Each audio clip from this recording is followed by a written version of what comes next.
అందరికీ నమస్కారం. నేను డాక్టర్ సుధా, గైనకాలజిస్ట్. సో, పిల్లల్ని కనడానికి ఏజ్ లిమిట్స్ ఉన్నాయా?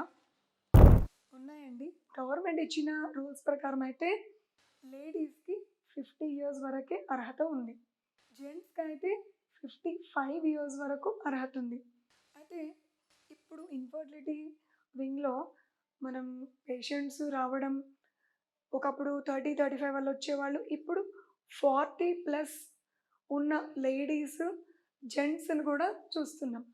అయితే ఇలా అడ్వాన్స్డ్ పెటర్నల్ ఏజ్ అంటే మగవారికి ఏజ్ ఎక్కువ ఉండి అంటే 40 ఇయర్స్ అబోవ్, 45 ఇయర్స్ అబోవ్ వాళ్ళు ప్లానింగ్ చేసుకున్నప్పుడు ఎదురయ్యే ప్రాబ్లమ్స్ ఏంటో చూద్దాం. ఫస్ట్ ఎప్పుడైనా గానీ లేడీస్ ఏజ్ ఎంత, ప్రెగ్నెన్సీ ప్లానింగ్ అన్నట్టు ఆలోచన వెళ్తుంది గానీ, వన్స్ ఆమె ప్రెగ్నెన్సీ వచ్చిన తర్వాతో ఆ తర్వాత ప్రెగ్నెన్సీ కంటిన్యూ అవుతున్నప్పుడు హస్బెండ్ ఏజ్ ఎంత అనేది ఎక్కడ కూడా నోట్ చేయడం ఉండదు. కానీ ఇది చాలా ఇంపార్టెంట్ అండి. హస్బెండ్ ఏజ్ కూడా మ్యాటర్స్. యూజువల్లీ 40 ఇయర్స్ తర్వాత వీళ్ళ స్పర్మ్స్‌లో కూడా కొన్ని మార్ఫాలజీలో చేంజెస్ అంటే స్పర్మ్ యొక్క స్ట్రక్చర్‌లో తేడా జరుగుతూ ఉంటుంది. ఈ ఎపిజెనెటిక్స్ వల్ల ఈ జీన్స్‌లో కూడా కొన్ని మార్పులు జరిగి ఇలా 45 ఇయర్స్ తర్వాత ప్రెగ్నెన్సీ ప్లానింగ్ చేసుకున్నప్పుడు ఏమవుతదంటే, ఆ చేంజ్ అయిన జీన్స్ నెక్స్ట్ జనరేషన్‌కి పాస్ అవ్వడం వల్ల బేబీలో డిఫెక్ట్స్ వచ్చే అవకాశాలు ఉంటాయి.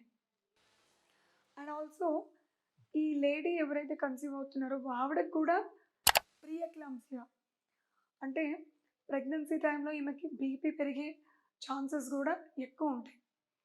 అండ్ ఇంకా కొన్ని ఏం గుర్తించారంటే ఈ బేబీస్‌లో వాళ్ళ డెవలప్‌మెంటల్ డిఫెక్ట్స్ కూడా ఉన్నాయండి. అంటే వీళ్ళు జెనెటిక్‌గా హెల్తీగానే పుట్టారు.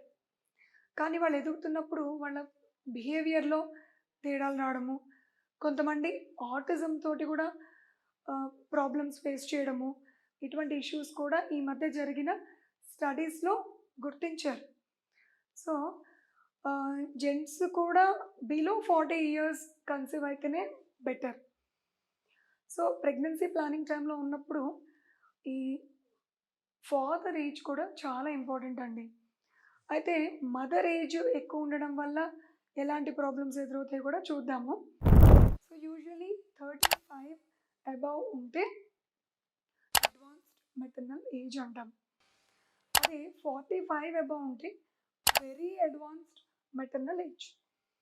అయితే ఈ మధ్య ఈ టెస్ట్ ట్యూబ్ బేబీస్ ఇవి డెవలప్మెంట్స్ రావడం వల్ల ఈవెన్ 45 అబోవ్ వాళ్ళు కూడా డోనర్ ఎగ్స్ తోటో అట్లా కన్సీవ్ అవ్వడం జరుగుతుంది. ఇటువంటి వాళ్ళు ప్రెగ్నెన్సీస్ కంటిన్యూ చేసినప్పుడు వీళ్ళకి ఎదురయ్యే ప్రాబ్లమ్స్ ఏంటంటారా? మదర్‌లోనూ, బేబీలోనూ కూడా ఉంటాయండి. సో, ఫస్ట్ మదర్‌కి తీసుకుంటే బీపీ పెరిగే ఛాన్సెస్ ఉంటాయి, షుగర్ పెరిగే ఛాన్సెస్ ఉంటాయి, అండ్ హార్ట్ డిసీజెస్ వచ్చే ఛాన్సెస్ ఉంటాయి.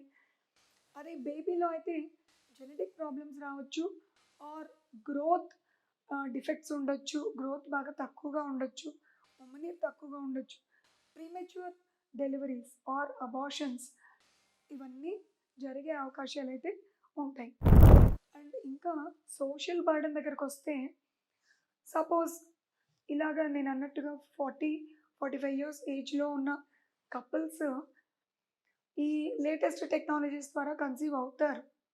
బట్ వాళ్ళు ఆ చిల్డ్రన్‌ని వాళ్ళు పెంచుతున్నప్పుడు కూడా ప్రాబ్లమ్స్ ఎదురవుతున్నాయి. మాకు వాళ్ళొచ్చి చెప్పడం ద్వారా తెలిసింది.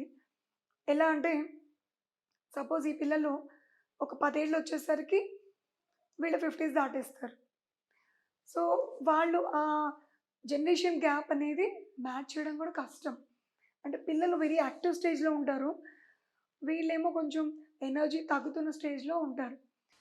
సో, వాళ్ళ డిమాండ్స్ కానీ, వాళ్ళ ఎక్స్‌పెక్టేషన్స్‌ని గానీ ఈ parents reach అవ్వలేకపోతున్నారు.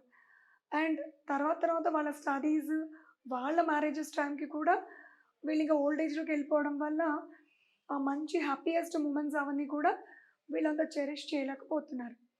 So, final take home message ఏంటంటే best age to become pregnant లేడీస్కి అయితే అరౌండ్ 25 అండ్ జెంట్స్కి అరౌండ్ 30.